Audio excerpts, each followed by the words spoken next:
On the Raiders rundown, Jordan Jenkins, the pass rusher, has been placed on IR. Alex Leatherwood's performance has frustrated a lot of Raiders fans. Could we get another right tackle? And Ndamukong Suh, there's still some interest with him and the Raiders. All this and more will be discussed on the Raiders rundown, so make sure you like this video if you haven't already and subscribe to the Raiders rundown for more content. The Las Vegas Raiders have placed pass rusher Jordan Jenkins on the injured reserve list. It is believed to be a torn ACL, according to Aaron Wilson of the Pro Football Network. Anthony Galaviz of the Fresno Bee also talking about this as well. And Jordan Jenkins was just recently signed this past week, spent some time with the Texans these past 2 years, signing a 2-year deal with them. And the Texans had him on the PUP list, let him off the PUP list, and then eventually released him, giving him an opportunity to find a good team. And then he found the Raiders because he had previously played with the New York Jets.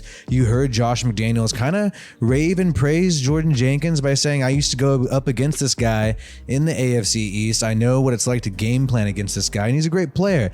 We're expecting a lot from Jordan Jenkins, possibly to help be in that rotation whenever Crosby's tired, whenever Chandler Jones is tired, but now it appears his season is over. We saw him during the game have some trouble getting up, had to be helped off the field by a couple of people, and I guess now we officially know the details. And this has an impact on the Raiders' backup edge rusher room. The Raiders, after joint practices with the Patriots this upcoming Tuesday, will have to make some cuts. They'll have to make some roster cuts, and who knows what's going to happen when it comes down to these backup edge rushers. When Jordan Jenkins was in the mix, it seemed like the stock of everybody kind of went down, but then you saw Tashawn Bauer have a great game, had a couple pressures and also a sack in this game against the Dolphins, so maybe he's a lock to make the roster. We know he spent some time in New England, familiar with Dave Ziegler and Josh McDaniels a little bit there. Malcolm Koonce obviously did really well in the first preseason game especially, and he's also on that rookie contract. You can expect him to stay for some time. Clelin Ferrell, though, still have not seen him, didn't participate in this previous game,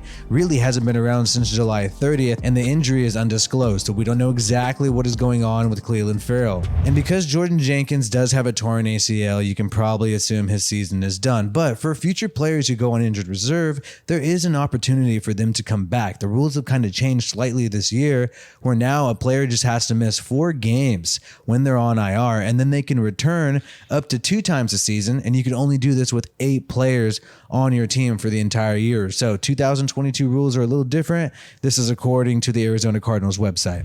Now, the Raiders have struggled at the right tackle position in preseason so far. Brandon Parker is currently banged up along with Thayer Mumford. We don't know the timeline on their injuries. There's some rumors that Thayer Mumford's is minor, but we'll see. Only time will tell, and we'll really find out this Tuesday against the Patriots in scrimmages. However, Alex Leatherwood, a lot of people are sort of frustrated with him and are wondering, could the Raiders use this extra roster spot now that Jordan Jenkins has been placed on IR to maybe go out there and get a tackle? But when you look at Alex Leatherwood's contract, this is his contract right here, looking at the cap hit for 2021, 2022, 2023, not a crazy cap hit, but a huge dead cap. So if we did get rid of Alex Leatherwood right there, 3.2 to 11.7, you can bet right there that we're still going to eat about $7.5 million in dead cap. Now, the Raiders have roughly $21 million in cap space. However, it could be less than that. It could be 19, maybe 20. Because of the signing of Jordan Jenkins,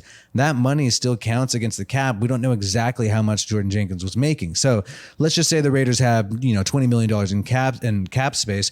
We want that to roll over to next year because we're not going to have much cap space next year. All the contracts with Crosby, Devontae, Derek, it all starts kicking in. Renfro, it's much higher than it is this year. So we need that money. It doesn't seem like we could actually fork out some cash to kind of get another tackle, and especially with this Leatherwood situation.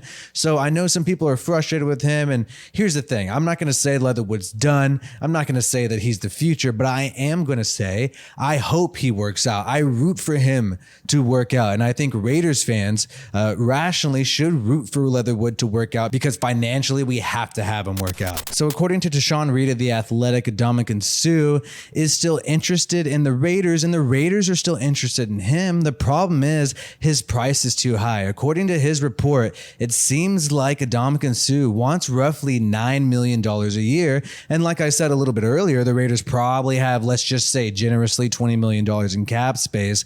I don't know if that's really going to work out. So maybe once we make some cuts after camp, we can free up some some cap and perhaps be able to afford Ndamukong Suh. But that's kind of a lot of money for a guy who's an aging veteran. You know he's only going to have 1 year left in him, if that. With the Buccaneers, he did do quite well. However, he wasn't playing nearly as many snaps as he used to play, Suh in his prime. He is still a little bit older, but it's going to be his last contract, so this guy's trying to get as much money as possible. I personally think $9 million is a little too high for Ndamukong Suh. You saw Jonathan Hankins look really good in this previous preseason game. Maybe he'll be ready to go. If Bilal Nichols is back at full strength, I think he'll be a great defensive tackle with us. I'd rather roll with the talent we have and also get, the rookies involved. Matthew Butler, Neil Farrell Jr. Let's see what these guys can do. I'd rather invest the time into the players rather than just, giving Ndamukong Suh $9 million.